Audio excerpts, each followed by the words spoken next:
समवेतायुत्सवः मामकाः पाण्डवाश्चैव कुर्वत सञ्जय भगवानुवाच योगं असंशयं समग्रं ज्ञानं देवं सज्ञानं वक्षामि शकेतः ज्ञात्वा मे पूर्वं ज्ञातमवसते मनुष्याणां सहस्रेषु कथितसिद्धये यतता सिद्धानां तस्मिन्मां वेत्ति तत्त्वतः भूमिरापोहयो वायुः च अहङ्कारेण प्रकृतिरस्तथा प्रकृतिमेतां जीवभूतां महाबाहो येदं धार्यते जगत्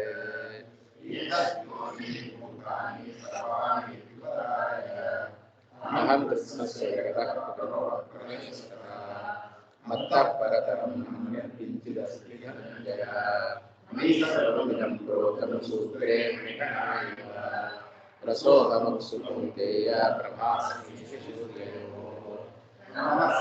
वेदेषु शब्दखे पौरुषं कृषु पुण्यो गन्धपृथिव्याञ्च तेजश्चास्मि विभावसौ जीवनं सर्वभूतेषु तपश्चास्मि तपस्विषु बीजं मां सर्वभूतानां विद्धि पार्थ सनातनं बुद्धिर्बुद्धिमतामस्मि तेजस्तेजस्विनामहम् बलं बलवतां चाहं कामरागविवर्जितं धर्मादिरुद्धो भूतेषु कामोऽस्मि भरतर्षभ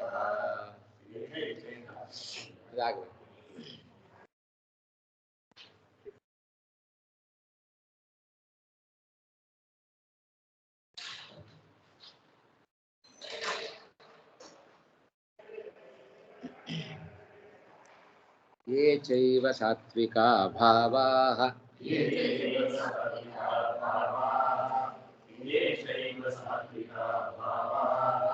राजसास्तामसाश्च ये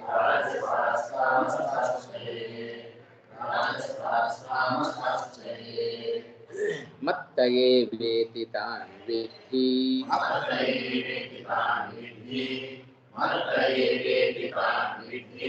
न त्वहं तेषु ते मयि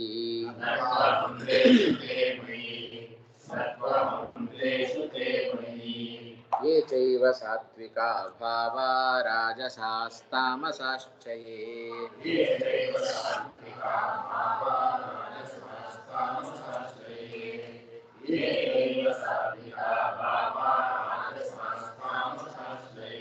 मत्त ये वेति तान् विद्धि न त्वहं तेषु ते मयि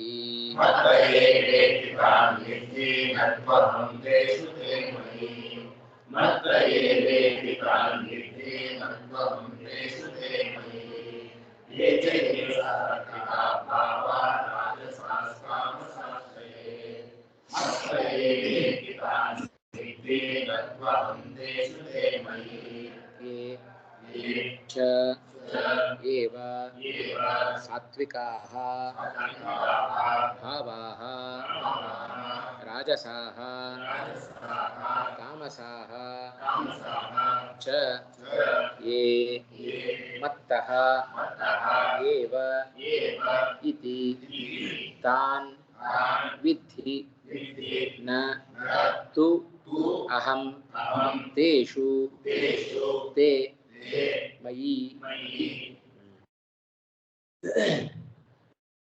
ವಿಜ್ಞಾನದ ಸ್ವರೂಪವನ್ನು ತಿಳಿಸ್ತಾ ಕೃಷ್ಣ ಪರಮಾತ್ಮ ಅನೇಕ ವಿಚಾರಗಳನ್ನ ಧರ್ಮಗಳಿಗೆ ಪ್ರವರ್ತಕನು ನಾನೇ, ಎಲ್ಲ ಧರ್ಮಗಳು ಕೂಡ ನನ್ನ ಅಧೀನವೇ ಆಗಿದ್ದಾವೆ, ಹೀಗೆಲ್ಲ ಅನೇಕ ಅಂಶಗಳನ್ನ ಹಿಂದಿನ ಶ್ಲೋಕಗಳಲ್ಲಿ ನಾವು ಕೇಳಿ ತಿಳಿದಿದ್ದೇವೆ. ಈಗ ಹಿಂದೆ ಅನೇಕ ಶ್ಲೋಕಗಳಲ್ಲಿ ಅದರಲ್ಲಿಯೂ ವಿಶೇಷವಾಗಿ ವಿಜ್ಞಾನದ ಬಗ್ಗೆ ವಿಚಾರವನ್ನು ಮಾಡುವಾಗ ರಸೋಹಂ ಅಪ್ಸು ಕೌಂತೆಯ ಗಂಧಶ್ಚಾಹಂ, ಗಂಧ ರಸ ಎಲ್ಲವೂ ಕೂಡ ನಾನೇ ಆಗಿದ್ದೇನೆ, ಬಲವೂ ನಾನೇ ಆಗಿದ್ದೇನೆ, ಬುದ್ಧಿ ಉಳ್ಳವರಲ್ಲಿ ಬುದ್ಧಿಯೂ ನಾನೇ ಆಗಿದ್ದೇನೆ, ತಪಸ್ವಿಗಳಲ್ಲೇ ಇರುವ ತಪಸ್ಸು ನಾನಾಗಿದ್ದೇನೆ. ಎಲ್ಲ ಧರ್ಮಗಳಿಗೂ ಅವನಿಗೂ ಅಭೇದವನ್ನು ಹೇಳಿದ. ಅಭೇದವನ್ನು ಹೇಳಿದ್ದರ ಉದ್ದೇಶ ಏನು ಅಂದ್ರೆ ಅಷ್ಟು ಅವನ ಅಧೀನವಾಗಿದ್ದಾವೆ ಅನ್ನೋದನ್ನ ತಿಳಿಸೋ ಉದ್ದೇಶದಲ್ಲಿ ಅದನ್ನ ಧರ್ಮಗಳನ್ನು ಉಲ್ಲೇಖ ಮಾಡಿದರು. ಈಗ ಕೇವಲ ಧರ್ಮಗಳಿಗೆ ಮಾತ್ರ ನಾನು ಪ್ರೇರಕನಲ್ಲ. ಹಾಗಾದರೆ ಧರ್ಮಿಗಳು ಸಂಬಂಧಪಟ್ಟಿಲ್ಲ, ಕೇವಲ ಧರ್ಮಗಳು ಮಾತ್ರ ಭಗವಂತನ ಅಧೀನಕ್ಕೆ ಒಳಪಟ್ಟಿದ್ದಾವೆ ಅಂತ ಭಾವಿಸೋದು ಬೇಡ. ಧರ್ಮಗಳಿಗೆ ಹೇಗೆ ನಾನು ಪ್ರೇರಕನೋ, ಧರ್ಮಗಳು ಹೇಗೆ ನನ್ನ ಅಧೀನವೋ, ಅದರಂತೆ ಧರ್ಮಿಗಳೂ ನನ್ನ ಅಧೀನವೇ ಅನ್ನೋದನ್ನ ಈ ಶ್ಲೋಕದಲ್ಲಿ ಕೃಷ್ಣ ಸ್ಪಷ್ಟಪಡಿಸ್ತಾ ಇದ್ದಾನೆ. ಇತ್ತಲ್ಲ. ಹಾಗಾದ್ರೆ ಒಂದೊಂದೇ ಅನೇಕ ಕಾರಣಗಳನ್ನ ಕೊಟ್ಟರು, ಧರ್ಮಗಳನ್ನಷ್ಟೇ ಉಲ್ಲೇಖ ಮಾಡ್ಲಿಕ್ಕೆ ಏನು ಕಾರಣ? ಧರ್ಮಿಯನ್ನ ಪ್ರತೀಕವಾಗಿ ಇಟ್ಟುಕೊಂಡು ಉಪಾಸನೆ ಮಾಡೋದಕ್ಕಿಂತ ಧರ್ಮಗಳನ್ನ ಉಪಾಸನೆ ಮಾಡಿ ಪ್ರತೀಕವಾಗಿ ಇಟ್ಟುಕೊಂಡು ಉಪಾಸನೆ ಮಾಡಿದರೆ ಅದನ್ನ ಅನುಸಂಧಾನ ಬಹಳಷ್ಟು ವಿಷಯಗಳು ಸಿಗ್ತವೆ. ಆಮೇಲೆ ಕುವಿಂದಾದಿಗಳ ದೃಷ್ಟಾಂತವನ್ನು ಆ ಸಂದರ್ಭದಲ್ಲಿ ಕೊಟ್ಟರು ಅಲ್ವಾ. ಈಗ ಕೇವಲ ಧರ್ಮಗಳು ಮಾತ್ರ ನನ್ನ ಅಧೀನ ಅಲ್ಲ, ಅವುಗಳಿಗೆ ಮಾತ್ರ ನಾನು ಪ್ರೇರಕ ಅಥವಾ ನಿಯಾಮಕ ಅಲ್ಲ, ಧರ್ಮಿಗಳು ನನ್ನ ಅಧೀನಗಳೇ ಅನ್ನೋದನ್ನ ಈ ಶ್ಲೋಕದಲ್ಲಿ ತಿಳಿಸ್ತಾ. ಲೋಕೆ ಸಾತ್ವಿಕಾಃ ಭಾವಾಃ, ಭಾವಾಃ ನಾಮ ಪದಾರ್ಥಾಃ, ಯೇ ಪದಾರ್ಥಾಃ ಸಾತ್ವಿಕಾಃ ಪದಾರ್ಥಾಃ ಲೋಕೆ ಸಂತಿ ತೇ ಸರ್ವೇಪಿ ಮದಧೀನಾಃ ಏವ. ಆ ಎಲ್ಲವೂ ಕೂಡ ನನ್ನ ಅಧೀನವೇ ಆಗಿದ್ದಾವೆ. ಕೇವಲಂ ಸಾತ್ವಿಕ ಪದಾರ್ಥಾಃ ನ ಕಿಂತು ರಾಜಸಾಃ ತಾಮಸಾಶ್ಚ ಯೇ ಪದಾರ್ಥಾಃ ಲೋಕೆ ವರ್ತಂತೆ ತೇ ಸರ್ವೇಪಿ ಮದಧೀನಾಃ ಏವ. ಹೌದಾ, ನನ್ನ ಅಧೀನಕ್ಕೇನೆ ಒಳಪಟ್ಟಿದ್ದಾವೆ. ಮತ್ತ ಏವ ಇತಿ ತಾನ್ ವಿಧಿ, ತಾನ್ ಪದಾರ್ಥಾನ್, ಕೀದೃಶಾನ್ ಪದಾರ್ಥಾನ್, ರಾಜಸ ತಾಮಸ ಸಾತ್ವಿಕ ಪದಾರ್ಥಾನ್ ಮತ್ತ ಏವ ಇತಿ ವಿಧಿ. ಮತ್ತ ಏವ ಇತ್ಯಸ್ಯ ಮಮ ಸಕಾಶಾದೇವ ಉತ್ಪನ್ನಾಃ ಇತಿ ವಿಧಿ. ಜ್ಞಾತಂ ವಾ? ಮತ್ತ ಏವ ಇತ್ಯಸ್ಯ ಮಮ ಸಕಾಶಾದೇವ ತೇ ಸರ್ವೇ ಪದಾರ್ಥಾಃ ಉತ್ಪನ್ನಾಃ ಇತಿ ವಿಧಿ. ಹೇಳ್ರಿ. ತೇ ಪದಾರ್ಥಾಃ ಉತ್ಪನ್ನಾಃ. ಕೇವಲ ಮೂಲೆ ವಿಧಿ ಇತ್ಯೇವ ವರ್ತತೆ. ಏನು ವಿಧಿ ಅಂತ ಹೇಳಿದ್ರೆ ಮತ್ತಃ ಏವ ಇತಿ ತಾನ್ ವಿಧಿ. ತಾನ್ ನಾಮ ತೇ ಪದಾರ್ಥಾಃ ಮತ್ತಃ ಮಮ ಸಕಾಶಾದೇವ ಉತ್ಪನ್ನಾಃ ಇತಿ ವಿಧಿ. ಇದಿಷ್ಟು ಮೂಲದ ಅಭಿಪ್ರಾಯ. ನತು ನನ್ನ ದೆಸೆಯಿಂದ ಅಂತ ಅರ್ಥ.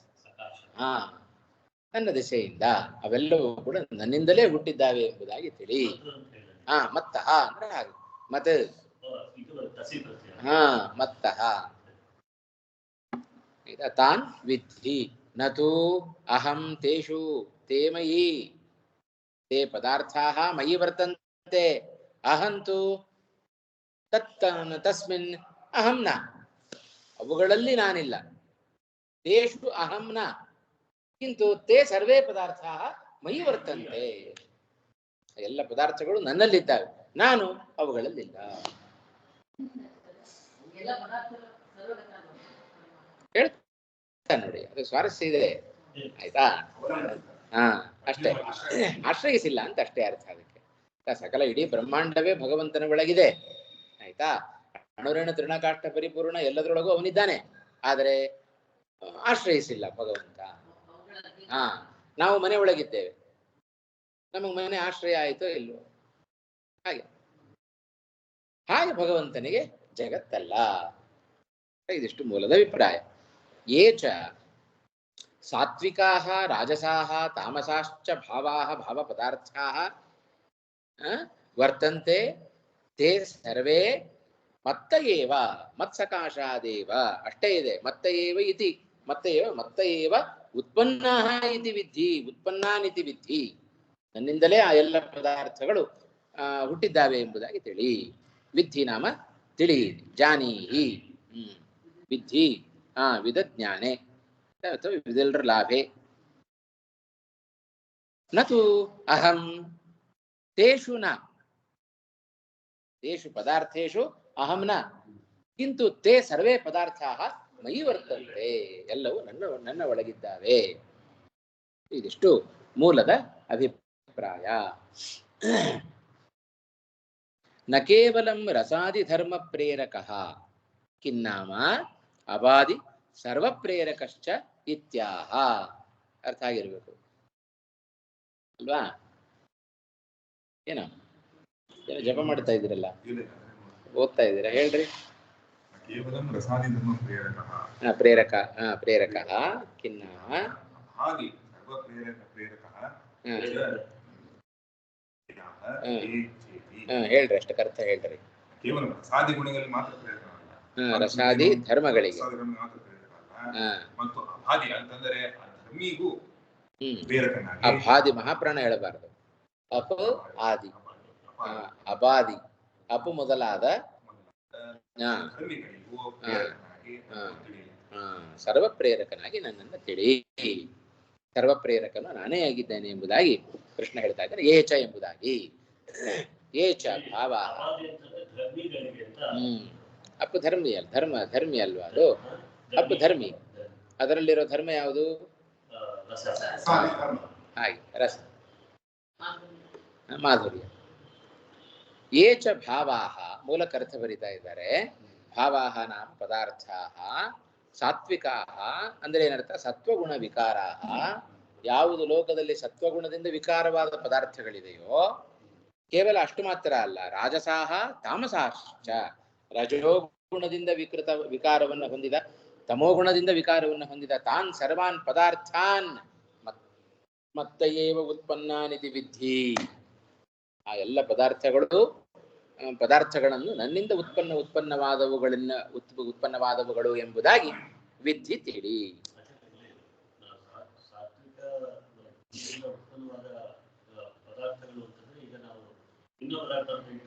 ಹೌದು, ಉತ್ಪನ್ನವಾಗಿದೆ. ರಾಜಸವಾದ ಪದಾರ್ಥಗಳು ಇದೆ, ತಾಮಸವಾದ ಪದಾರ್ಥಗಳು ಇದೆ. ಮಾಂಸ ಮೊದಲಾದವುಗಳು ಕೂಡ ತಾಮಸವಾದ ಉಂಟು. ಇದೆಲ್ಲ ಮಾಂಸ ಮೊದಲಾದವುಗಳ ತಾಮಸ ಪದಾರ್ಥಗಳು ಇದ್ದಾವೆ, ಇರ್ಬೋದು. ಎಲ್ಲ ಬೇರೆ ಬೇರೆ ವಸ್ತುಗಳು, ತಾಮಸವಾದ ಮಾತುಗಳಲ್ಲಿ ರಾಜಸ ತಾಮಸ ಸಾತ್ವಿಕ ಅಂತಿಲ್ಲ. ಸಾತ್ವಿಕವಾದ ಮಾತುಗಳು ಯಾವಾಗಲೂ ನಿರಂತರ ಭಗವಂತನ ಮಾತುಗಳಲ್ಲಿ ಅಲ್ವಾ? ಅವರಿಂದ ಅಹಂಕಾರಗಳ ಅದರಲ್ಲೂ ಕೂಡ 3 ವಿಧ ಸೃಷ್ಟಿ ಆಗುತ್ತೆ. ಭಗವಂತನ ಕಥೆಗಳೆಲ್ಲವೂ ಕೂಡ ಸಾತ್ವಿಕ ಅಂತ ಕರೆಸ್ಕೊಳ್ಳುತ್ತೆ. ಅದು ಸ್ವಲ್ಪ ರಾಜಸ ಸಾಂಸಾರಿಕ ವಿಷಯಗಳನ್ನು ಸೇರಿಸ್ಕೊಳ್ಳೋದು, ಸ್ವಲ್ಪ ರಾಜಸ ಸೇರಿಕೊಳ್ಳುತ್ತೆ ಮಾತುಗಳಲ್ಲಿ. ಹಾಗೆ ಬರೀ ವೈಷ್ಣವರ ಭಗವಂತನ ನಿಂದನೆಯ ಮಾತುಗಳೆಲ್ಲ ತಾಮಸವಾದ ಮಾತುಗಳು ಅಂತ ಕರೆಸ್ಕೊಳ್ತಾರೆ. ಮಾಡುವುದೇ ಹಾಗೇನು ಪಾಪ ಜಡ ಪದಾರ್ಥ ಅವು. ಹಿಂದೆ ವಿಚಾರ ಮಾಡಬೇಕು ಅಂತ ಹೇಳಿದ್ದೆ ಅಲ್ವಾ? ಮರ್ತು ಬಿಟ್ಟೆ ನಾನು. ಏನ್ ವಿಚಾರ ಅಂತ ಹೇಳಿ? ಯಾವ್ದೊಂದು ವಿಚಾರ ಮುಂದಿನ ಸರಿ. ವಿದ್ಯೆ ಅಂದ್ರೆ ಏನ್ ಗುರುಗಳೇ? ವಿದ್ಯೆ ಅಂದ್ರೆ ತಿಳಿ ಅಂತ ಅರ್ಥ. ತಿಳಿ, ಎಲ್ಲ ಪದಾರ್ಥಗಳು ನನ್ನಲ್ಲಿದ್ದಾವೆ. ಎಲ್ಲ ಸಾತ್ವಿಕ ರಾಜಸ ತಾಮಸ ಪದಾರ್ಥಗಳೆಲ್ಲವೂ ಕೂಡ ನನ್ನಿಂದ ಉತ್ಪನ್ನವಾಗಿದ್ದಾವೆ ಎಂಬುದಾಗಿ ವಿಧಿ ತಿಳಿ. ತಥಾ ತೇ ಮಯಾ ಉತ್ಪನ್ನಾಃ ಪದಾರ್ಥಾಃ ಮಯಿ ಮದಾಧಾರತೆಯ ಮದ ಉಪಜೀವನೇನ ಇತಿ ಯಾವತ್. ಏನದರ ಅಭಿಪ್ರಾಯ? ಎಲ್ಲವೂ ಕೂಡ ನನ್ನಿಂದ ಹುಟ್ಟಿದ್ದಾವೆ ಅಂತ ಹೇಳಿದ್ರೆ ಏನದರ ಅಭಿಪ್ರಾಯ? ತೇ ಮಯಾ ಉತ್ಪನ್ನಾಃ ಪದಾರ್ಥಾಃ. ತೇ ಅಂದ್ರೆ ಹಾಗೆ ಆಯ್ತಾ? ತೇ ಮಯಾ ಉತ್ಪನ್ನಾಃ ಪದಾರ್ಥಾಃ ಮಯಿ ಮದಾಧಾರತೆಯ ಮದ ಉಪಜೀವನೇನ ಇತಿ ಯಾವತ್. ನನ್ನನ್ನೇ ಆಧಾರವಾಗಿಟ್ಟುಕೊಂಡು ನನ್ನಿಂದ ಉಪಜೀವನವನ್ನು ಪಡೆದುಕೊಳ್ಳುತ್ತಾ ಇದ್ದಾವೆ. ನನ್ನಿಂದ ಅವೆಲ್ಲವೂ ಕೂಡ ಬದುಕ್ತಾ ಇದ್ದಾವೆ. ಇಡೀ ಜಗತ್ತು, ಆ ಜಗತ್ತಿನಲ್ಲಿ ಚರಾಚರ ಪ್ರಾಣಿಗಳೆಲ್ಲವೂ ಕೂಡ ಸೇರ್ಕೊಂಡು ಇವುಗಳೇ ಹಾಕಪ್ಪ ಬದುಕ್ತವೆ. ಕಲ್ಲು ಮಣ್ಣುಗಳು, ಅದಕ್ಕೇನು ಉಸಿರಿಲ್ಲ, ಉಸಿರಾಟ ಇಲ್ಲ, ಆಹಾರ ಬೇಕಾಗಿಲ್ಲ, ನೀರು ಬೇಕಾಗಿಲ್ಲ, ಅದು ಹೇಗೆ ಬದುಕ್ತವೆ? ಇರ್ಲಿಕ್ಕೆ ಬೇಡೇನಪ್ಪ ಭಗವಂತನ ಅಸ್ತಿತ್ವ. ಅದರ ಅಸ್ತಿತ್ವಕ್ಕೆ ಭಗವಂತ ಕಾರಣ ಹೌದೋ ಅಲ್ವೋ? ಹಾಗಾಗಿ ಇಡೀ ಸಮಸ್ತ ಜಗತ್ತಿಗೆ, ಚರಾಚರ ಪ್ರಾಣಿಗಳಿಗೆ ಭಗವಂತನೇ ಆಧಾರನಾಗಿದ್ದಾನೆ. ಆ ಭಗವಂತನೇ ಉಪಜೀವನವಾಗಿದ್ದಾನೆ ಎಂಬುದಾಗಿ, ಅದರ ನನ್ನಿಂದಲೇ ಅವುಗಳೆಲ್ಲ ಹುಟ್ಟಿದ್ದಾವೆ ಅಂತ ಹೇಳಿದ್ರೆ ಇಷ್ಟ ಅರ್ಥವನ್ನು ನಾವು ಮಾಡಬೇಕು. ಸರಿನಾ? ವರ್ತಂತೆ ಇತಿ ವಿಧಿ ಅದಿಲ್ಲ ಶ್ಲೋಕದಲ್ಲಿ, ಸೇರಿಸ್ಕೊಳ್ರಿ ಅಂತ ಅರ್ಥ. ಅಲ್ಲ, ತೇ ಸರ್ವೇ ಆಯ್ತಾ ಮತ್ತ ಏವ ಇತಿ ತಾನ್ ವಿಧಿ ವರ್ತಂತೆ ಇತಿ ವಿಧಿ. ಅವೆಲ್ಲವೂ ಕೂಡ ನನ್ನಿಂದಾಗಿ ಉಪಜೀವನೇನ ಆಯ್ತಾ ಮದಾಧಾರತೆಯ ವರ್ತಂತೆ ತೇ ಸರ್ವೇ ಪದಾರ್ಥಾಃ ವರ್ತಂತೆ ಇತಿ ವಿಧಿ. ಯಥಾ ಹಾಗಾದ್ರೆ ಜಗತ್ತು ನಿನ್ನ ಅಧೀನ, ನೀನು ಜಗತ್ತಿಗೆ ಅಧೀನವೋ ಹಾಗೆ ನಿನಗೆ ಜಗತ್ತು ಅಧೀನ ಆದಮೇಲೆ ಅದರಂತೆ ಹಾಗೆ ಜಗತ್ತು ನಿನಗೆ ಅಧೀನವಾಗಿದೆಯೋ ಅದರಂತೆ ಜಗತ್ತು ನಿನಗೆ ಅಧೀನವಾಗಿದೆಯಾ ಅಂತ ಪ್ರಶ್ನೆ ಬಂದ್ರೆ ಅದಕ್ಕೆ ಉತ್ತರಾರ್ಧದ ಕೊನೆ ಪಾದದಲ್ಲಿ ಉತ್ತರವನ್ನು ಕೊಡ್ತಾ ಇದ್ದಾನೆ. ನತು ಅಹಂ ತಥಾ ತೇಷು ಮಯಿ ತೇಷು ಅಹಂ ನ ಕಿಂತು ತೇ ಮಯಿ ವರ್ತಂತೆ. ಅಷ್ಟೇ ಅಷ್ಟೇ. ಭಗವಂತ ಸರ್ವತ್ರ ವ್ಯಾಪ್ತ, ನಮ್ಮೊಳಗಿದ್ದಾನೆ, ನಮ್ಮ ಎಲ್ಲರ ಹೃದಯದ ಒಳಗೂ ಭಗವಂತ ಇದ್ದಾನೆ. ಹಾಗಂದ್ ಮಾತ್ರಕ್ಕೆ ನಮಗೆ ಈ ದೇಹ ಭಗವಂತನಿಗೆ ಆಶ್ರಯ ಅಂತಲ್ಲ. ಈ ದೇಹ ಇಲ್ಲದೇ ಇದ್ರೂ ಬದುಕಲಿಕ್ಕೆ ಸಾಧ್ಯ ಇದೆ. ನಮಗೆ ಹಾಗಲ್ಲ, ಭಗವಂತನನ್ನು ಬಿಟ್ಟು ಇರಲಿಕ್ಕೆ ಸಾಧ್ಯ ಇಲ್ಲ. ಹಾಗಾಗಿ ಇಡೀ ಜಗತ್ತು ಅವನ ಅಧೀನವಾಗಿದೆ. ಸರಿನಾ? ನೋಡಿ, ಅದಕ್ಕೆ ಬರೆದ್ರು ಕೊನೆಯ ವಾಕ್ಯ, ತದುಪಜೀವನೇನ ಅಹಂ ನೈವ ತಿಷ್ಠಾಮಿ. ಜೀವರಿಗೆ ನಾನು ಬೇಕು, ನನಗೆ ಜೀವರ ಅವಶ್ಯಕತೆ ಇಲ್ಲ. ಜಗತ್ತಿಗೆ ನನ್ನ ಅವಶ್ಯಕತೆ ಇಲ್ಲ, ಯಾಕೆಂದ್ರೆ ನಾನೇ ಉಪಜೀವನ ಜಗತ್ತಿಗೆ. ಹಾಗೆ ಜಗತ್ತು ನನಗಲ್ಲ, ಜಗತ್ತಿಲ್ಲದೇನು ನಾನು ಬದುಕಬಲ್ಲೆ. ನಾನಿಲ್ಲ ಜಗತ್ತು ಬದುಕಲಿಕ್ಕೆ ಸಾಧ್ಯವೋ? ಇಲ್ಲ. ಲೋಕ ಅಂದ್ರೆ ಎಲ್ಲರೂ ಸೇರ್ಕೊಳ್ತಾರೆ ಅಂತ ಅರ್ಥ. ಹಾಗೆ ತದುಪಜೀವನೇನ ಅಹಂ ನೈವ ತಿಷ್ಠಾಮಿ ಇತ್ಯರ್ಥ. ಸರಿನಾ? ಏಚ ಇತಿ ಪೃಥಗುಕ್ತಿ ಸರ್ವೇಷಾಂ ತ್ರಿಗುಣ ವಿಕಾರತ್ವೇಪಿ ಸತ್ವಾದಿ ಪ್ರಾಚುರ್ಯ ಅಭಿಪ್ರಾಯೇಣ ಇತಿ ಜ್ಞೇಯಂ. ಅಲ್ವಾ? ಈ ಮೂಲದಲ್ಲಿ ಗಮನಿಸಿ, ಯೇ ಸಾತ್ವಿಕಾಃ ಯೇ ರಾಜಸಾಃ ಯೇ ತಾಮಸಾಃ ಇದು ಪೃಥಗುಕ್ತಿ ಕಿಮರ್ಥಂ? ಪ್ರತ್ಯೇಕವಾಗಿ ಯಾವ ರಾಜಸ ಪದಾರ್ಥಗಳು, ಯಾವ ಸಾತ್ವಿಕ ಪದಾರ್ಥಗಳು, ಯಾವ ತಾಮಸ ಪದಾರ್ಥಗಳು, ಹೀಗೆಲ್ಲ ಯಾಕೆ ಹೇಳ್ತಾ ಇದ್ದಾರೆ? ಪೃಥಕ್ಕಾಗಿ ಯಾಕೆ ಹೇಳಿದ್ದಾನೆ ಕೃಷ್ಣ ಪರಮಾತ್ಮ ಅಂತ ಪ್ರಶ್ನೆ ಮಾಡಿದರೆ, ಸರ್ವೇ ಎಲ್ಲ ಹೇಳಿದ್ರೆ ಸಾಕಾಗ್ತದೆ. ಏ ಸಾತ್ವಿಕಾದಿ ಪದಾರ್ಥ ಅಂತ ಹೇಳಿಬಿಡ್ಬೋದಾಗಿತ್ತು. ಪ್ರತ್ಯೇಕವಾಗಿ ಯೇ ಸಾತ್ವಿಕಾಃ ಯೇ ರಾಜಸಾಃ ಯೇ ತಾಮಸಾಃ ಇದು ಕಿಮರ್ಥಮುಕ್ತಂ ಶ್ರೀಕೃಷ್ಣನ? ಅದೇ ಹೇಳಿದ್ದಾನೆ, ಏಚ ಎಂಬುದಾಗಿ ಯಾಕೆ ಹೇಳಿದ್ದಾನೆ ಅದನ್ನ ಸೇರಿಸ್ಕೊಳ್ಬೇಕಷ್ಟೇ ನಾವು.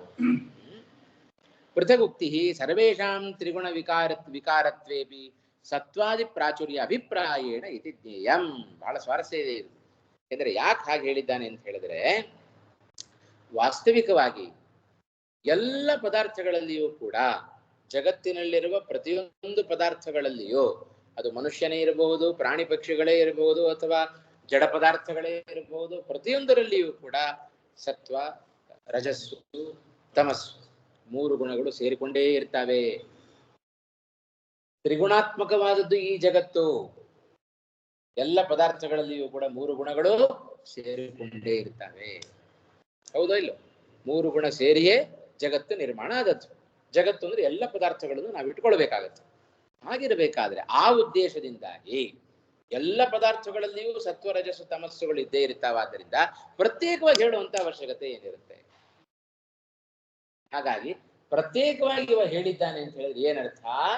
ಮೂರು ಗುಣಗಳು ಎಲ್ಲಾ ಪದಾರ್ಥಗಳಿದ್ರೂ ಕೂಡ ಇದು ಸಾತ್ವಿಕ ಪದಾರ್ಥ ಅಂತ ನಾವು ಉಲ್ಲೇಖ ಮಾಡ್ತೇವೆ. ಯಾಕೆ?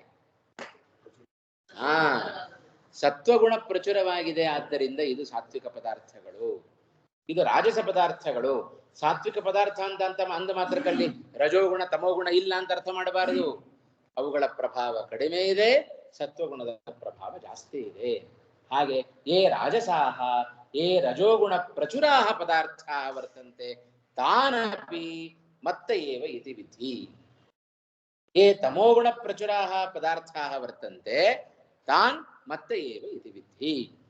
ಸರ್ವತ್ರಾಪಿ ಸತ್ವ ರಜಸ್ತಮೋ ಗುಣಾ ವರ್ತಂತೆ ಏವ. ತ್ರಿಗುಣಾತ್ಮಕವಿದಂ ಜಗತ್. ತಸ್ಮಾತ್ ಇಡೀ ಜಗತ್ತಿನಲ್ಲಿ ಮೂರು ಗುಣಗಳು ಸೇರಿಕೊಂಡೇ ಇದ್ದಾವಾದ್ದರಿಂದ ಪ್ರತ್ಯೇಕವಾಗಿ ಹೇಳುವಂತಹ ಅವಶ್ಯಕತೆ ಇರುತ್ತಿರಲಿಲ್ಲ. ಅದಕ್ಕೋಸ್ಕರ ಯೇ ಸಾತ್ವಿಕಾಹ ಯೇ ರಾಜಸಾಹ ಯೇ ತಾಮಸಾಹ ಎಂಬುದಾಗಿ ಪ್ರತ್ಯೇಕವಾಗಿ ಹೇಳಿದ್ದಾನೆ. ಅಂದರೆ ಏನರ್ಥ? ಸತ್ವಗುಣ ಪ್ರಚುರವಾದ ಪದಾರ್ಥಗಳು, ರಜೋಗುಣ ಪ್ರಚುರವಾದ ಪದಾರ್ಥಗಳು, ತಮೋಗುಣ ಪ್ರಚುರವಾದ ಪದಾರ್ಥಗಳು ಎಲ್ಲವೂ ನನ್ನ ಅಧೀನವಾಗಿದ್ದಾವೆ ಇತಿ ವಿಧಿ ಇಷ್ಟು ಸ್ವಾರಸ್ಯವನ್ನ ರಾಯರು ನಮಗೆ ತಿಳಿಸಿಕೊಡ್ತಾ ಇದ್ದಾರೆ. ಸರಿ ಹೋಯ್ತಾ?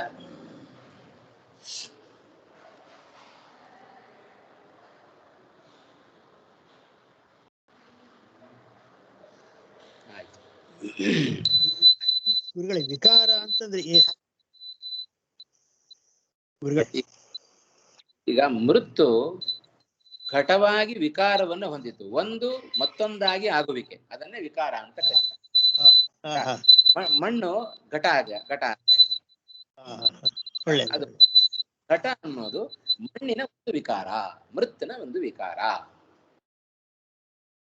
ಗೊತ್ತಾಯ್ತಾ? ಹಾಗೆ. ಸರಿ ಸರಿ, ಸಂತೋಷ. ನತ್ವಹಂ ತೇಷು ಇತಿ ತದ ಅನಾಧಾರತ್ವಂ ಉಚ್ಯತೆ, ಉಕ್ತಂಚ ತದಾಶ್ರಿತಂ ಜಗತ್ ಸರ್ವಂ ನಾಸೋ ಕುತ್ರಜಿದಾಶ್ರಿತಃ. ಗೀತಾಕಲ್ಪದ ಒಂದು ಮಾತನ್ನ ಶ್ರೀಮದಾಚಾರ್ಯರು ಭಾಷ್ಯದಲ್ಲಿ ಉದಾಹರಣೆ ಕೊಡ್ತಾರೆ. ಆಯ್ತಾ? ನತ್ವಹಂ, ಅಹಂ ನ, ತೇಷು ನ, ಕಿಂತು ತೇ ಮಯಿ. ಅದಕ್ಕೆ ಒಂದು ಉದಾಹರಣೆ ಗೀತಾಕಲ್ಪದಲ್ಲಿ, ತದಾಶ್ರಿತಂ ಜಗತ್ ಸರ್ವಂ ಅಲ್ವಾ, ಸರ್ವಂ ಜಗತ್ ತದಾಶ್ರಿತಂ, ಅಸೌ ನ ಕುತ್ರಜಿದಾಶ್ರಿತಃ. ಅಸೌ ಪರಂ ಭಗವಾನ್ ಕುತ್ರಜಿತ್ ನ ಆಶ್ರಿತಃ. ಯಾರನ್ನು ಅವ ಆಶ್ರಯಿಸಿಲ್ಲ, ಎಲ್ಲವೂ ಅವನನ್ನು ಆಶ್ರಯಿಸಿಕೊಂಡಿದ್ದಾವೆ. ಸರಿನಾ? ಇದಕ್ಕೆ ಅನುಗುಣವಾಗಿ ಭಾಷ್ಯದಲ್ಲಿ ಒಂದು ಮಾತು, ತಾತ್ಪರ್ಯದಲ್ಲಿ ಏನು ವಿಶೇಷ ಇಲ್ಲ. ಯೇ ಚೈವ ಸಾತ್ವಿಕಾ ಭಾವಾಃ ರಾಜಸಾಃ ತಾಮಸಾಶ್ಚ ಯೇ ತತಯೇವ ನ ಚ ಅನ್ಯಸ್ಮಾತ್. ಓ, ಇದೊಂದು ವಿಶೇಷ ಆಯ್ತಾ? ಮತ್ತ ಏವ ಅನ್ನೋದಕ್ಕೆ ತತಯೇವ, ಅವನಿಂದಲೇ ಹುಡ್ತಾರೆ, ಬೇರೆಯವರಿಂದಲ್ಲ. ಬೇರೆಯವರು ಉಪಾದಾನ ಕಾರಣ ಅಲ್ಲ, ಬೇರೆಯವರಿಂದ ಹುಟ್ಟಿದ್ದಲ್ಲ ಜಗತ್ತು. ಅದನ್ನು ಸೇರಿಸಿದ್ರು ಶ್ರೀಮದಾಚಾರ್ಯ ತಾತ್ಪರ್ಯದಲ್ಲಿ. ತತಯೇವ ನ ಚ ಅನ್ಯಸ್ಮಾತ್, ಬೇರೆ ಯಾರಿಂದಲೂ ಕೂಡ ಈ ಜಗತ್ತು ಹುಟ್ಟಿದ್ದಲ್ಲ. ತದಾಯತ್ತಂ ಇದಿ ತದಾಯತ್ತಂ ಇದಂ ನ ಸಹ. ಇಡೀ ಜಗತ್ತು ತದಾಯತ್ತವಾಗಿದೆ ಅಂದ್ರೇನು? ತದ್ ಅಧೀನವಾಗಿದೆ. ಆಯತ್ತ ಶಬ್ದಕ್ಕೆ ಅಧೀನ ಅಂತ ಅರ್ಥ, ಹಿಂದೆ ಬಂದಿದೆ ಆಯತ್ತ ಶಬ್ದ. ತದಾಯತ್ತವಾಗಿದೆ ಅಂತ, ತದ್ ಅಧೀನವಾಗಿದೆ. ಸಹ ನ ಆಯತ್ತಂ, ಜಗದಾಯತ್ತಂ, ಜಗತ್ತಿಗೆ ಅಧೀನ ಅವನಲ್ಲ. ಇದಿಷ್ಟು ಅನ್ಯ ಆಯತ್ತ, ಅವನು ಮಾತ್ರ ಯಾರಿಗೂ ಕೂಡ ಅಧೀನನಾಗಿಲ್ಲ ಅಂತ ಇದಿಷ್ಟು ಈ ಶ್ಲೋಕಕ್ಕೆ ಬರೆದ ಭಾಷ್ಯ ಮತ್ತು ತಾತ್ಪರ್ಯ. ಇನ್ನೇನಾದ್ರು ಸಂಶಯ ಇದೆ ಶ್ಲೋಕದಲ್ಲಿ? ಶ್ರೀಕಾಂತ್ ಅವರು?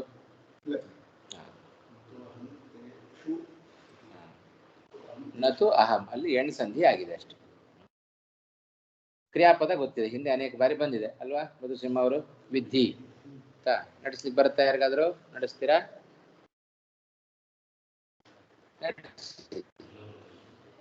ಹೇಗೆ ಹೇಳಿ ಅಲ್ವಾ? ವೇತ್ತು ವಿತ್ತಾತ್ ವಿತ್ತಾಂ ವಿದಂತು, ವಿದ್ಧಿ ವಿತ್ತಾತ್ ವಿತ್ತಂ ವಿತ್ತ, ವೇದ್ಮಿ ವಿದ್ವಹ ವಿದ್ಮಃ. ವೇದಾನಿ ವೇದಾವ ವೇದ, ಲೋಟ್ ವೇದ್ಮಿ ಲಟ್ ಆಗ್ಬಿಡುತ್ತೆ, ಲೋಟ್ ಉತ್ತಮ ಪುರುಷ. ಹಾಗೆ ವೇತ್ತು ವಿತ್ತಾತ್ ವಿತ್ತಾಂ ವಿದಂತು, ವಿದ್ಧಿ ವಿತ್ತಾತ್ ವಿತ್ತಂ ವಿತ್ತ, ವೇದಾನಿ ವೇದಾವ ವೇದ, ಲೋಟ್. ಸರಿ, ಮುಂದಿನ ಶ್ಲೋಕಕ್ಕೆ ಹೋಗೋಣ.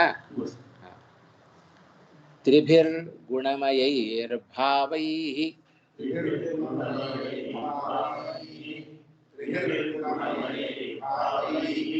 ಹೇಳಿ. ಅಲ್ಲಿ ಅರ್ಥ ಸ್ಪಷ್ಟವಾಗಿ ಕೇಳಬೇಕು.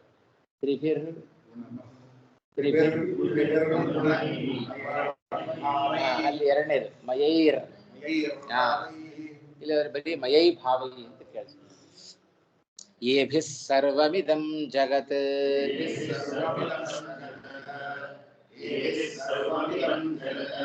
ಮೋಹಿತಂ ನಾಭಿಜಾನಾತಿ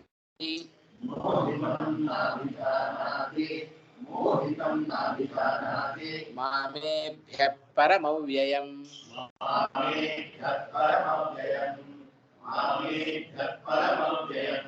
ತ್ರಿಭಿರ್ಗುಣಮಯೈರ್ಭಾವೈಃ ಒಟ್ಟಿಗೆ ಹೇಳೋಣಲ್ಲ.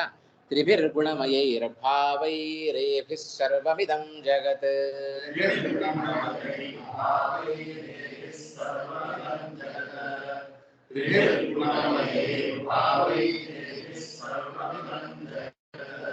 ಮೋಹಿತಂ ನಾಭಿಜಾನಾತಿ ಮಾಮೇಭ್ಯಃ ಪರಮವ್ಯಯಂ.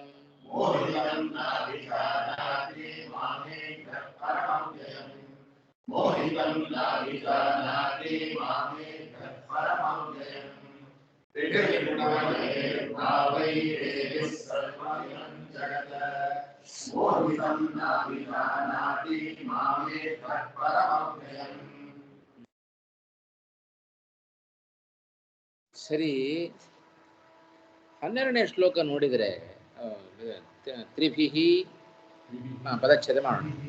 ಗುಣಮಯೈಃ ಭಾವೈಃ ಯೇಭಿಃ ಸರ್ವಂ ಇದಂ ಜಗತ್ ಮೋಹಿತಂ ನ ಅಭಿಜಾನಾತಿ ಮಾಂ ಯೇಭ್ಯಃ ಪರಂ ಅವ್ಯಯಂ. ಹಿಂದಿನ ಶ್ಲೋಕದಲ್ಲಿ ಏನು ಹೇಳಿದ ಹಾಗಾಯಿತು? ಸತ್ವರಜಸ್ತಮೋ ಗುಣಗಳಿಂದ ನಿರ್ಮಿತವಾದ ಈ ಜಗತ್ತು ನನ್ನ ಅಧೀನವಾಗಿದೆ, ನಾನು ಅವುಗಳ ಒಳಗಿದ್ದೇನೆ, ಅವುಗಳು ನನ್ನ ಒಳಗಿದ್ದಾವೆ, ನಾನು ಅಲ್ಲಿ ಇಲ್ಲ ಅಂತ ಹೇಳಿದೆ. ಅಂದ್ರೆ ಏನಾಯ್ತು? ತ್ರಿಗುಣಾತ್ಮಕವಾದ ಜಗತ್ತಿಗಿಂತ ಭಗವಂತ ಭಿನ್ನ ಅಂತ ಆಯ್ತು. ಹೌದಾಯ್ತು? ತ್ರಿಗುಣಾತ್ಮಕವಾದ ಜಗತ್ತಿಗಿಂತ ಭಗವಂತನು ವ್ಯತಿರಿಕ್ತನಾಗಿದ್ದಾನೆ. ಹೌದಾ? ಆದರೆ ಇವತ್ತು ಲೋಕ ಹಾಗೆ ತಿಳಿತಾ ಇಲ್ಲ. ಅವನು ತ್ರಿಗುಣಗಳಿಗಿಂತ ವ್ಯತಿರಿಕ್ತನಾಗಿದ್ದಾನೆ. ತ್ರಿಗುಣಗಳಿಂದ ನಿರ್ಮಿತವಾದ ಪದಾರ್ಥಗಳಿಂದಲೂ ವ್ಯತಿರಿಕ್ತನಾಗಿದ್ದಾನೆ, ಅಂದ್ರೆ ಭಿನ್ನನಾಗಿದ್ದಾನೆ. ಹೌದಾ? ಅವನು ತ್ರಿಗುಣಾತೀತ, ಮತ್ತೆ ತ್ರಿಗುಣಗಳಿಂದ ನಿರ್ಮಿತವಾದ ಪದಾರ್ಥಗಳಿಂದಲೂ ಅತೀತ. ಹಾಗಿರ್ಬೇಕಾದ್ರೆ ಭಗವಂತನನ್ನ ಇವತ್ತು ಗುಣಾತೀತ ಅಂತ ಯಾಕೆ ತಿಳಿತಾ ಇಲ್ಲ ಜಗತ್ತು? ಸ್ವಾಮಿ, ನೀನು 3 ಗುಣಗಳಿಂದ ರಹಿತನಾಗಿದ್ದಿ ಅಂತಾದ್ರೆ ಇವತ್ತು ಲೋಕ ನಿನ್ನನ್ನ 3 ಗುಣಗಳಿಂದ ಸಹಿತನಾಗಿದ್ದಾನೆ ಅಂತ ಯಾಕೆ ತಿಳಿತಾ ಇದೆ ಅಂತ ಅರ್ಜುನ ಪ್ರಶ್ನೆ ಮಾಡ್ತಾನೆ. ಅದಕ್ಕುತ್ತರವನ್ನ ಈ ಶ್ಲೋಕದಲ್ಲಿ ಕೊಡ್ತಾ ಇದ್ದಾನೆ. ಯಾಕೆ ಇವತ್ತು ನಾನು ಗುಣಾತೀತನಾಗಿದ್ದರೂ ಸತ್ವರಜಸ್ತಮೋ ಗುಣಗಳಿಂದ ಭಗವಂತ ಕೂಡಿದ್ದಾನೆ, ಇವುಗಳಿಂದ ನಿರ್ಮಿತವಾದ ಪದಾರ್ಥಗಳ ಸಂಪರ್ಕ ಭಗವಂತನಿಗುಂಟು ಅಂತ ಯಾಕೆ ತಿಳಿಯುತ್ತೆ ಜನ ಅಂತ ಹೇಳಿದ್ರೆ, ಅವರಿಗೆ ಅಜ್ಞಾನ ಇದೆ. ಜಗತ್ತಿಗೆ ನನ್ನ ಬಗ್ಗೆ ಸರಿಯಾದ ತಿಳುವಳಿಕೆ ಇಲ್ಲ. ಅಜ್ಞಾನದಿಂದಾಗಿ ಅವ್ರು ಹಾಗೆ ತಿಳಿತಾರೆ. ಸರಳವಾಗಿ ಉತ್ತರ ಕೊಟ್ಬಿಟ್ಟ ಕೃಷ್ಣ ಪರಮಾತ್ಮ. ನೋಡ್ರಿ ಎಷ್ಟು ಸ್ವಾರಸ್ಯ ಇದೆ.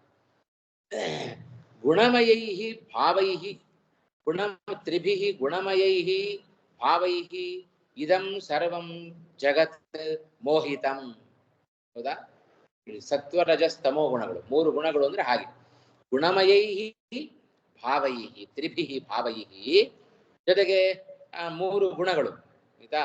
ಗುಣಮಯೈಃ ಜೊತೆಗೆ ಭಾವೈಃ, ಪದಾರ್ಥಗಳನ್ನು ಸೇರಿಸಿಕೊಂಡ, ಆಯ್ತಾ? ಅವುಗಳ ಕಾರ್ಯ ಈ ಜಗತ್ತು. ಹೌದಲ್ಲ? ತ್ರಿಗುಣಾತ್ಮಕವಾದದ್ದು ಜಗತ್ತು ಅಂತ ಹೇಳಿದ್ರೆ ಆ 3 ಗುಣಗಳಿಂದಲೇ ಭಗವಂತ ಈ ಜಗತ್ತನ್ನ ತಾನು ನಿರ್ಮಾಣ ಮಾಡಿದ್ದಾನೆ. ಸತ್ವರಜಸ್ತಮೋ ಗುಣಗಳನ್ನ ಆಧಾರವಾಗಿಟ್ಟುಕೊಂಡು ಈ ಜಗತ್ತನ್ನ ತಾನು ನಿರ್ಮಾಣ ಮಾಡಿದ್ದಾನೆ. ಹಾಗಾಗಿ 3 ಗುಣಗಳ ಕಾರ್ಯ ಈ ಜಗತ್ತು. 3 ಗುಣಗಳು ಮತ್ತು ಆ ಗುಣಗಳ ಕಾರ್ಯಗಳು, ಆಯ್ತಾ? ಇವುಗಳಿಂದ ಇಡೀ ಜಗತ್ತು ಅದು ಮೋಹಿತವಾಗಿದೆ. ಏನ್ ಕಾರಣ ಅದಕ್ಕೆ? ಆಯ್ತಾ? ಮೋಹಿತಂ ನಾಭಿಜಾನಾತಿ, ಮೋಹಗೊಂಡದ್ದಾಗಿ ಇಡೀ ಜಗತ್ತು ನನ್ನನ್ನ ತಿಳಿತಾ ಇಲ್ಲ. ಏನಂತ ತಿಳಿಬೇಕಾಗಿತ್ತು ಭಗವಂತನನ್ನ? ತ್ರಿಗುಣಗಳಿಂದ ವ್ಯತಿರಿಕ್ತನಾಗಿದ್ದಾನೆ ಎಂಬುದಾಗಿ ತಿಳಿಬೇಕಾಗಿತ್ತು. ಆ ತ್ರಿಗುಣಗಳ ಕಾರ್ಯಗಳಾದ ಪದಾರ್ಥಗಳಿಂದ ವ್ಯತಿರಿಕ್ತನಾಗಿದ್ದಾನೆ ಅಂತ ತಿಳಿಬೇಕಾಗಿತ್ತು. ಆದ್ರೆ ಇವತ್ತು ಜಗತ್ತು ಹಾಗೆ ತಿಳಿತಾ ಇಲ್ಲ. ಜಗತ್ತು ಹಾಗೆ ತಿಳಿತಾ ಇಲ್ಲ. ಏಭ್ಯಃ, ಆಯ್ತಾ? ಈ ಪದಾರ್ಥಗಳಿಂದ, ಏಭ್ಯಃ ಪದಾರ್ಥೇಭ್ಯಃ ಅಥವಾ ಗುಣೇಭ್ಯಶ್ಚ, ಸತ್ವಾದಿ ಗುಣೇಭ್ಯಶ್ಚ ಭಾವೇಭ್ಯಃ ಭಾವ ಪದಾರ್ಥೇಭ್ಯಶ್ಚ ವ್ಯತಿರಿಕ್ತಃ ಇತಿ ನಾಭಿಜಾನಾತಿ. ಅವುಗಳಿಗಿಂತ ಸತ್ವಾದಿ ಗುಣಗಳಿಂದ ಮತ್ತೆ ಅವುಗಳ ಕಾರ್ಯಗಳಾದ ಪದಾರ್ಥಗಳಿಂದ ನಾನು ವ್ಯತಿರಿಕ್ತನಾಗಿದ್ದೇನೆ ಎಂಬುದಾಗಿ ಲೋಕ ನಾಭಿಜಾನಾತಿ ತಿಳಿತಾ ಇಲ್ಲ. ಏನದಕ್ಕೆ ಕಾರಣ? ಜಗತ್ತು ಮೋಹಗೊಂಡಿದೆ. ಮೋಹದಿಂದಾಗಿ ಅದು ಮೋಹ ಚೆನ್ನಾಗಿ ಆವರಿಸಿಬಿಟ್ಟಿದೆ. ಆದ್ದರಿಂದ ನಮಗೆ ಗೊತ್ತಾಗ್ತಾ ಇಲ್ಲ. ಕೃಷ್ಣ ಸರಳವಾಗಿ ಅದಕ್ಕೆ ಉತ್ತರವನ್ನ ಕೊಟ್ಟ. ಸರಿನಾ? ಅಲ್ಲ ಅಲ್ಲ, ನೋಡ್ರಿ ಸರಿಯಾಗಿ ನೋಡ್ಕೊಳ್ರಿ. ಇವಾಗ ಇನ್ನೊಮ್ಮೆ ಹೇಳುತ್ತೇನೆ ನೋಡಿ.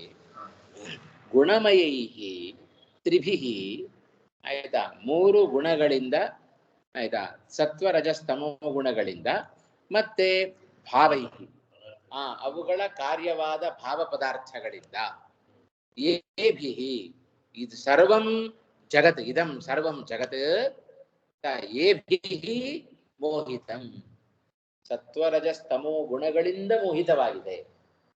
ಆಯ್ತಾ? ನಮ್ಮ ಮೋಹಕ್ಕೆ ಅವುಗಳೇ ಕಾರಣ. ಅದಕ್ಕೆ ಹೇಳ್ತಾ ಇದ್ದೀನಲ್ಲ ಇವಾಗ. ಅದಕ್ಕೆ ಹಾಗೇನಿಲ್ಲ, ಸತ್ವಗುಣ ಅದು ಈಗ ಸಂಸಾರದಲ್ಲಿ ನಾವು ಸತ್ವಗುಣ ಎಷ್ಟೋ ಉಂಟು ಇವಾಗ. ಅದರಿಂದ ನಾವು ಮೋಹಿತರಾಗಿದ್ದೇವೋ ಇಲ್ವೋ? ಆ ಸತ್ವಗುಣ ಅದಕ್ಕೆ ಭಗವಂತನ ಜ್ಞಾನಕ್ಕೆ ಪ್ರತಿಬಂಧಕವಾದ ಸತ್ವಗುಣವೂ ಉಂಟು, ಪ್ರತಿಬಂಧಕವಾಗದ ಸತ್ವಗುಣಗಳು ಇದ್ದಾವೆ. ಭಗವಂತನ ಪೂಜೆ ಮಾಡೋದು ಅಥವಾ ಅದರ ಮೂಲಕ ಬೇಕಾದಷ್ಟು ನಾವು ಸ್ವಾರ್ಥಗಳನ್ನೆಲ್ಲ ಬಯಸಿಕೊಳ್ತೇವೆ. ಆ ಸ್ವಾರ್ಥ ಅದೇನು ಶಾಸ್ತ್ರ ನಿಷಿದ್ಧ ಅಲ್ಲ. ಶಾಸ್ತ್ರ ಅನಿಷಿದ್ಧವಾದ ನಮ್ಮ ಕಾಮನೆಗಳಿಗೂ ಸತ್ವಗುಣ ಪ್ರೇರಕವಾಗಿದೆ. ಆ ಸತ್ವಗುಣದಿಂದ ನಾವು ಮೋಹಿತರಾಗಿದ್ದೇವೆ ಸಂಸಾರದಲ್ಲಿ. ಆದ್ದರಿಂದ ಸತ್ವ, ರಜಸ್ಸು, ತಮಸ್ಸು ಎಂಬ ಈ 3 ಗುಣಗಳಿಂದ ಮತ್ತೆ ಅವುಗಳ ಕಾರ್ಯವಾದ ಪದಾರ್ಥಗಳಿಂದ ಜಗತ್ತು ಮೋಹಗೊಂಡು ಬಿಟ್ಟಿದೆ. ಅದರಿಂದಾಗಿ ನನ್ನನ್ನ ತ್ರಿಗುಣಾತೀತ ಅಂತ ತಿಳಿತಾ ಇಲ್ಲ. ಅರ್ಥ ಆಯ್ತಾ? ಅಷ್ಟೇ ಅಲ್ಲ, ಏಭ್ಯ ಮಾಂ ಪರಂ ಅವ್ಯಯಂ ಇತಿ ನಾಭಿಜಾನತಿ. ಹ್ಯಾಕ್ ತಿಳಿಬೇಕಾಗಿತ್ತು? ಇವುಗಳಿಗಿಂತ ನಾನು ಪರ ಅಂದ್ರೆ ಏನು, ಭಿನ್ನನಾಗಿದ್ದೇನೆ ಎಂಬುದಾಗಿ ತಿಳಿಬೇಕಾಗಿತ್ತು. ಪರಶಬ್ದಕ್ಕೆ ಅನೇಕ ಅರ್ಥ ಇದೆ. ಪರಶಬ್ದಕ್ಕೆ ಅನೇಕ ಅರ್ಥ ಇದೆ. ಪ್ರಕೃತದಲ್ಲಿ ಭಿನ್ನ ಅಂತ ಅರ್ಥ ತಗೊಳ್ಬೇಕು, ಶ್ರೇಷ್ಠ ಅಂತ ಅರ್ಥ ತಗೊಂಡ್ರೆ ಉಪಯೋಗ ಇಲ್ಲ. ಪ್ರಕೃತದಲ್ಲಿ ಅವುಗಳಿಗಿಂತ ನಾನು ಪರ ಅಂದರೆ ಆ ಸತ್ವಾದಿ ಗುಣಗಳಿಗಿಂತ ಅವುಗಳ ಕಾರ್ಯವಾದ ಪದಾರ್ಥಗಳಿಗಿಂತ ನಾನು ಭಿನ್ನನಾಗಿದ್ದೇನೆ ಎಂಬುದಾಗಿ ಲೋಕ ತಿಳಿತಾ ಇಲ್ಲ. ಅಷ್ಟೇ ಅಲ್ಲ, ನಾನು ಅವ್ಯಯನಾಗಿದ್ದೇನೆ. ಆ ಪದಾರ್ಥಗಳೆಲ್ಲ ವ್ಯಯ, ನಾಶಗೊಳ್ಳುತ್ತವೆ, ಆದರೆ ನಾನು ಅವ್ಯಯ ಎಂಬುದಾಗಿಯೂ ಲೋಕ ಇವತ್ತು ತಿಳಿತಾ ಇಲ್ಲ. ಸರಿನಾ?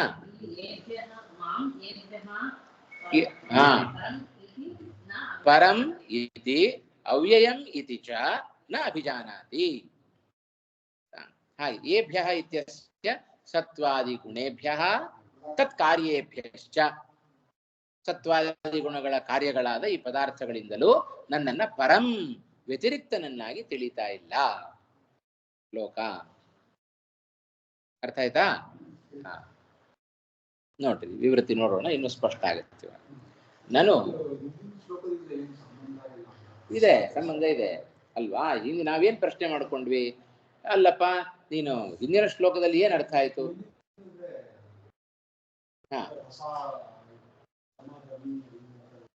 ಅದೇ ಅಲ್ಲಿಗೆ ಮುಗಿದು, ಒಂದು ಟಾಪಿಕ್ ಮುಗೀತು. ವಿಜ್ಞಾನವನ್ನು ತಿಳಿಸುವಾಗ ಧರ್ಮಗಳನ್ನೆಲ್ಲ ಉಲ್ಲೇಖ ಮಾಡ್ತಾ ಬಂದ. ಆಯ್ತು, ಅದೊಂದು ಟಾಪಿಕ್ ಮುಗೀತು. ಅದ್ರ ಮೇಲೆ ಒಂದು ಸಣ್ಣ ಪ್ರಶ್ನೆ ಮಾಡ್ಕೊಂಡ್ರು. ಧರ್ಮಗಳ ಬಗ್ಗೆನೇ ಹೇಳ್ತಾ ಬಂದು, ಧರ್ಮ ಎಲ್ಲವೂ ಕೂಡ ನಾನಾಗಿದ್ದೇನೆ ಅಂತ ಹೇಳಿದ್ರೆ ನನ್ನ ಅಧೀನಕ್ಕೊಳಪಟ್ಟಿದ್ದಾವೆ, ಹಾಗಾದ್ರೆ ಧರ್ಮಿಗಳ ಕಥೆ ಏನು ಅಂತ ಒಂದು ಪ್ರಶ್ನೆ ಬಂತು. ಅದಕ್ಕೆ ಹಿಂದಿನ 12ನೇ ಶ್ಲೋಕದಲ್ಲಿ ಉತ್ತರ ಕೊಟ್ಟ. ಅದ್ರ ಮೇಲೆ ಇನ್ನೊಂದು ಪ್ರಶ್ನೆ ಬರುತ್ತೆ ಇವಾಗ, ಅದಕ್ಕೆ 13ನೇ ಶ್ಲೋಕದಲ್ಲಿ ಉತ್ತರ.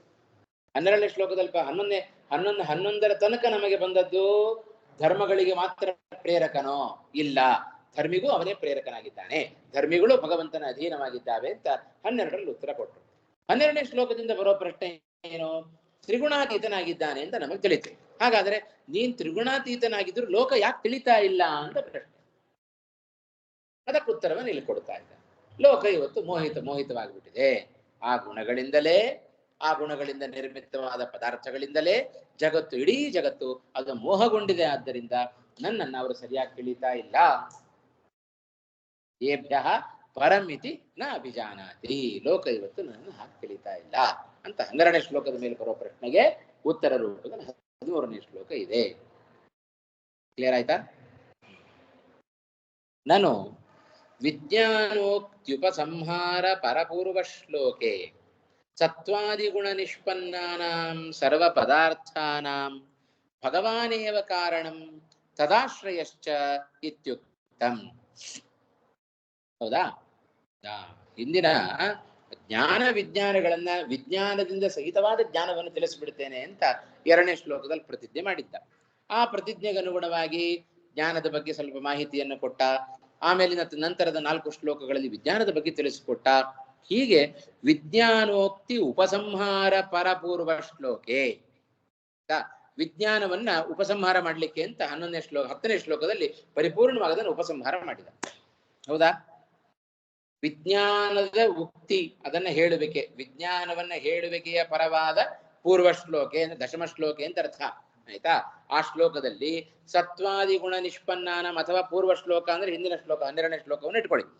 ಸತ್ವಾದಿ ಗುಣ ನಿಷ್ಪನ್ನಾನಾಂ ಸರ್ವ ಪದಾರ್ಥಾನಾಂ, ಸತ್ವಾದಿ ಗುಣಗಳಿಂದ ನಿಷ್ಪನ್ನವಾದ ಉತ್ಪನ್ನವಾದ ಎಲ್ಲ ಪದಾರ್ಥ ಸಕಲ ಪದಾರ್ಥಾನಾಂ ಭಗವಾನೇವ ಕಾರಣಂ, ಅವನೇ ಕಾರಣನಾಗಿದ್ದಾನೆ. ತದಾಶ್ರಯಶ್ಚ, ಕೇವಲ ಪದಾರ್ಥಗಳನ್ನ ಉತ್ಪತ್ತಿ ಮಾಡಿದ್ ಮಾತ್ರ ಅಲ್ಲ, ಆ ಆಶ್ರಯನೂ ಆಗಿದ್ದಾನೆ. ಇತ್ಯುಕ್ತಂ.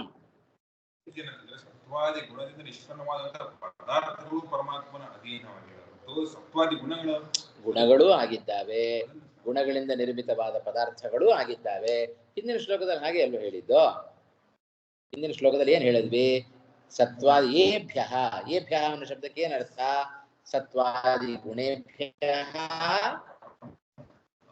ಪರಂ ಅವ್ಯಯಂ, ಹಾಗೆ ಅರ್ಥ. ಸತ್ವಾದಿ ಗುಣಗಳಿಂದ ಮತ್ತು ಅದರ ಕಾರ್ಯವಾದ ಪದಾರ್ಥಗಳಿಂದಲೂ ಅಲ್ವಾ? ಯಾಕೆ ಹಿಂದಿನ ಶ್ಲೋಕದಲ್ಲಿ ಅಭಿಪ್ರಾಯ ಸಿಗ್ತಾ ಇಲ್ವ ನಿಮಗೆ?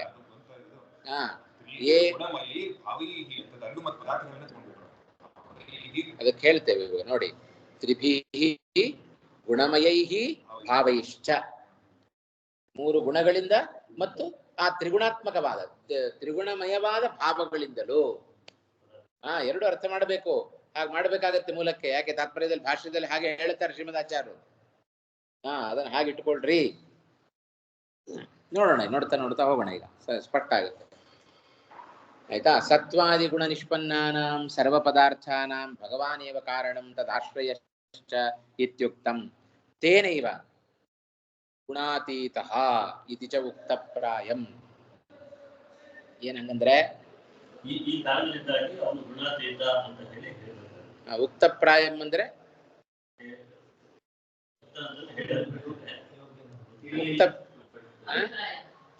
ಉಕ್ತಪ್ರಾಯ ಅಂದ್ರೆ ಹೇಳದಂತಾಯ್ತು ಅಂತ ಅರ್ಥ.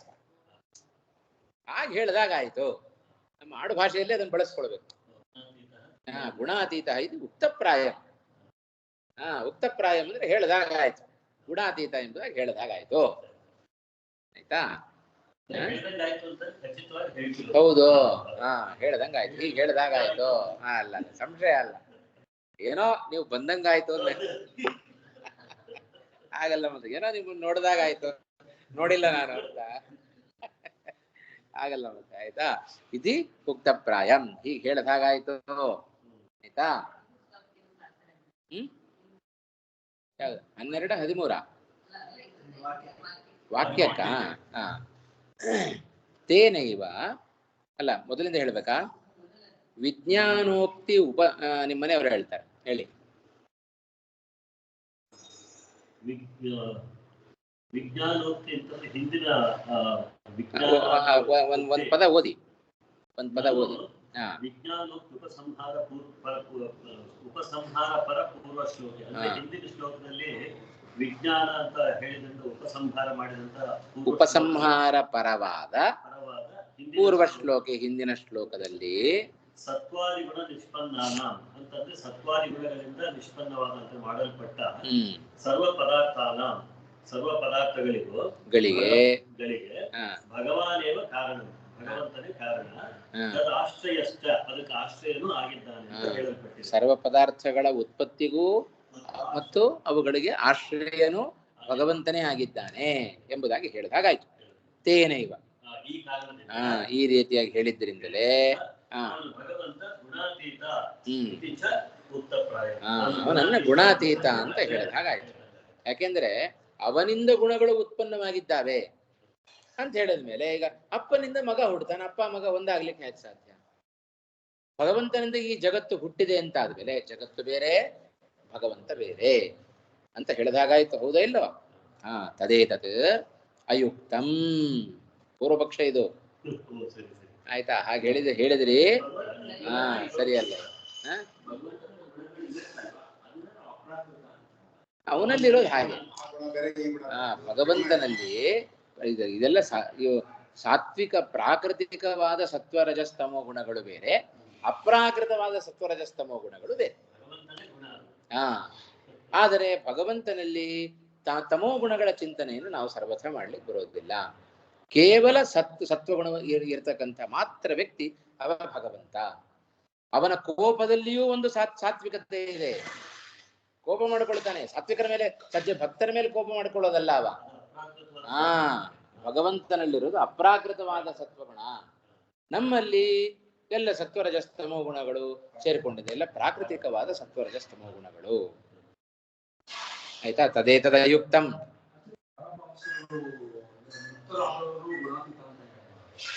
ಅಂದ್ರೆ ಅದೇ ಪ್ರಾಕೃತಿಕವಾದ ಗುಣ ಅವರಲ್ಲೂ ಬರೋದು, ಅವರಲ್ಲೂ ಅಷ್ಟೇ.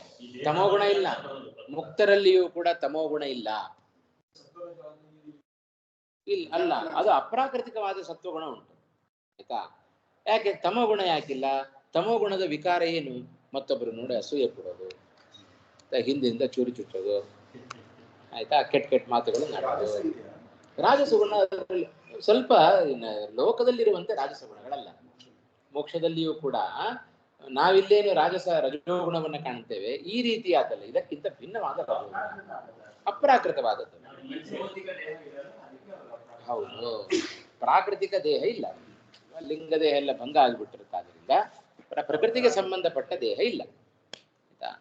ಹಾಗೆ ತಥಾತ್ವೇ ಗುಣಾತೀತತ್ವೇನ ಅಜ್ಞಾಯಮಾನತ್ವಸ್ಯ ಸಗುಣತ್ವೇನ ಜ್ಞಾಯಮಾನತ್ವಸ್ಯ ಚ ತವ ಅಯೋಗಾತ್. ಹಾಗೆ ಹೇಳಿಬಿಟ್ರೆ ಏನಾಗುತ್ತೆ? ಆಯ್ತಾ? ಗುಣಾತೀತತ್ವೇನ ಅಜ್ಞಾಯಮಾನತ್ವಸ್ಯ. ಇವತ್ತು ಲೋಕ ನಿನ್ನನ್ನು ಗುಣಾತೀತ ಅಂತ ತಿಳಿತಾ ಇದೆ. ಸಗುಣತ್ವೇನ ಜ್ಞಾಯಮಾನತ್ವಸ್ಯ ಚ, ಗುಣವುಳ್ಳವನಂತಲೂ ತಿಳಿತಾ ಇದೆ. ಗುಣಾತೀತ ಅಂತ ನೀನ್ ಹೇಳ್ಕೊಳ್ತಾ ಇದೆಯಾ, ಲೋಕ ಇವತ್ತು ಗುಣಾತೀತ ಇತಿ ಅಜ್ಞಾಯಮಾನತ್ವಸ್ಯ, ಇವತ್ತು ಗುಣಾತೀತ ಅಂತ ತಿಳಿತಾ ಇಲ್ಲ. ಆಯ್ತಾ? ಹಾಗೆ ಸಗುಣತ್ವೇನ ಜ್ಞಾಯಮಾನ, ನೀನು ಗುಣವುಳ್ಳವ ಅಂತ ತಿಳಿತಾ ಇದೆ. ನೀನ್ ಹೇಳ್ತಾ ಇದ್ದಿ ನಾನು ಗುಣರಹಿತ ಅಂತ ನೀನ್ ಹೇಳ್ತಾ ಇದ್ದಿ. ಗುಣರಹಿತ ಅಂತ ಇವತ್ತು ಜಗತ್ತು ತಿಳಿತಾ ಇಲ್ಲ. ಅದಕ್ಕೂ ಮತ್ತೆ ಸಗುಣ ಅಂತ ಗುಣದಿಂದ ಸಹಿತನಾಗಿದ್ದಿ ಅಂತ ಲೋಕ ಇವತ್ತು ತಿಳಿತಾ ಇದೆ. ಇದೆರಡೂ ಕೂಡ ಲೋಕದಲ್ಲಿ ಕೂಡೋದಿಲ್ಲ. ತದಯೋಗ. ಆದ್ದರಿಂದ ಹಿಂದಿನ ಶ್ಲೋಕದ ಪ್ರಕಾರ ಹೇಳಲಿಕ್ಕೆ ಬರೋದಿಲ್ಲ ಭಗವಂತನನ್ನ ಸತ್ವಾದಿ ಗುಣರಹಿತ. ಗುಣ ನಿನಗೆ ಕೂಡೋದಿಲ್ಲ. ಕೃಷ್ಣ ಅವನ್ ತಾನು ಹೇಳ್ತಾ ಇರೋದು.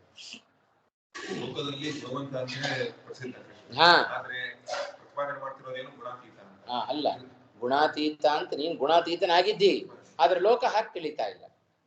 ಲೋಕ ಹ್ಯಾಕ್ ತಿಳಿತಾ ಇದೆ? ಗುಣ ಉಳ್ಳವನು ಅಂತ ತಿಳಿತಾ ಇದೆ. ಇದು ಹ್ಯಾಕ್ ಕೊಡುತ್ತೆ? ಅಜ್ಞಾಯಮಾನತ್ವಸ್ಯ ತವ. ಅದೇ ಗುಣಾತೀತನಾಗಿ ತಿಳಿಯಲ್ಪಡದ ನಿನಗೆ. ಹೌದಾ? ಸಗುಣತ್ವೇನ ಜ್ಞಾಯಮಾನತ್ವಸ್ಯ ಚ ತವ. ಇವತ್ತು ಲೋಕ ನೀನು ಸತ್ವಾದಿ ಗುಣ ಉಳ್ಳವ ಅಂತ ತಿಳ್ಕೊಂಡಿದೆ. ಆಯ್ತಾ? ಹಾಗೆ ನೀನು ಸತ್ವಾದಿ ಗುಣ ರಹಿತ ಅಂತ ತಿಳ್ಕೊಳ್ಳಿಲ್ಲ. ನೀನು ಹಿಂದಿನ ಶ್ಲೋಕದಲ್ಲಿ ಗುಣಾತೀತ ಅಂತ ನೀನು ಹೇಳ್ಕೊಂಡ್ಬಿಟ್ಟಿ. ಇದು ಹ್ಯಾಕ್ ಬಿಡುತ್ತೆ? ಸರಿ ಇಲ್ಲ ಇದು ಅಂತ ಒಂದು ಪೂರ್ವ ಪಕ್ಷ ಮಾಡಿದ್ರೆ ಅದಕ್ಕೆ ಹೌದು ಅದೇ ಪೂರ್ವ ಪಕ್ಷನೇ ಇಲ್ಲಿ ಮಾಡ್ಕೊಳ್ತಾ ಇರೋದು. ಅದೇ ಪೂರ್ವ ಪಕ್ಷನೇ ಇಲ್ಲಿ ಮಾಡ್ಕೊಳ್ತಾರೆ. ನಮ್ಮ ಪೂರ್ವ ಪಕ್ಷ ಅಂದ್ರೆ ಅವರೇ ಅಲ್ಲ, ಅದ್ವೈತವಾದವೇ ನಮಗೆ ದ್ವೈತವಾದಕ್ಕೆ ಪ್ರಧಾನವಾದ ಪೂರ್ವ ಪಕ್ಷ. ಎಲ್ಲಿದೆ? ತಥಾತ್ವೇ, ಹಾಗಾದರೆ. ಆಯ್ತಾ? ಅದು ಅದೇನದು ಧರ್ಮಾತ್ಮಕವಾದ ಧರ್ಮವನ್ನು ಸೂಚನೆ ಮಾಡುವ ಶಬ್ದ. ತಥಾತ್ವೇ, ಹಾಗಾದರೆ ಅಂತ ಅರ್ಥ. ಅದಕ್ಕೆ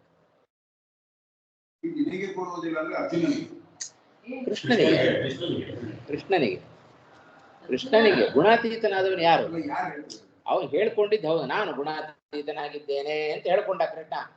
ನೀನು ಗುಣಾತೀತನಾಗಿದ್ರೆ ಹೀಗೆ ಲೋಕ ತಿಳಿತಾ ಇಲ್ಲ ಯಾಕೆ? ಗುಣಾತೀತನಾಗಿದ್ರೆ ಇವತ್ತು ಲೋಕ ಹಾಗೆ ಹೇಳಬೇಕಾಗಿತ್ತಲ್ಲ. ಆದ್ರೆ ಅಜ್ಞಾಯಮಾನನಾಗಿದ್ದಿ ನೀನು. ಗುಣಾತೀತತ್ವೇನ ಅಜ್ಞಾಯನಾಗಿದ್ದೆ, ಅಜ್ಞಾಯಮಾನನಾಗಿದ್ದಿ.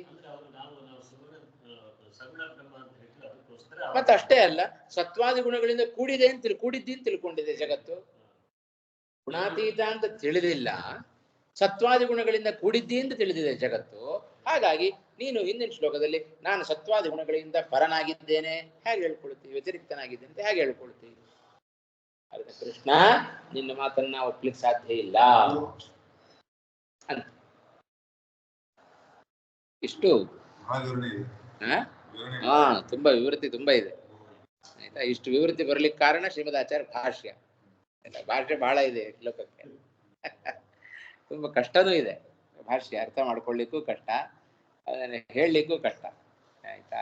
ಇರ್ಲಿ ನೋಡ, ಸರಿ. ಅದಕ್ಕೆ ಉತ್ತರವನ್ನ ಈ ಶ್ಲೋಕಕ್ಕೆ ಕೊಟ್ಟಿದ್ದಾನೆ. ತ್ರಿತ್ವಂ ಯೋಗ್ಯತೆಯ ಗುಣ ವಿಶೇಷಣಂ ಸತ್ವ ರಜಸ್ತಮೋರೂಪ ತ್ರಿಗುಣಮಯೈಃ ಗುಣತ್ರಯಾತ್ಮಕೈಃ ಇತ್ಯರ್ಥಃ. ತಾದಾತ್ಮ್ಯಾರ್ಥೋಯಂ ಮಯಟ್ ಭಾವೈಃ ಪದಾರ್ಥೈಃ ಉಪಾದಾನ ಉಪಾದೇಯಯೋಃ ಅಭೇದಾತ್ ತ್ರಿಗುಣ ತತ್ಕಾರ್ಯರೂಪೈಃ ಯೇಭಿರ್ಭಾವೈಃ ಪದಾರ್ಥೈಃ ಇತ್ಯರ್ಥಃ.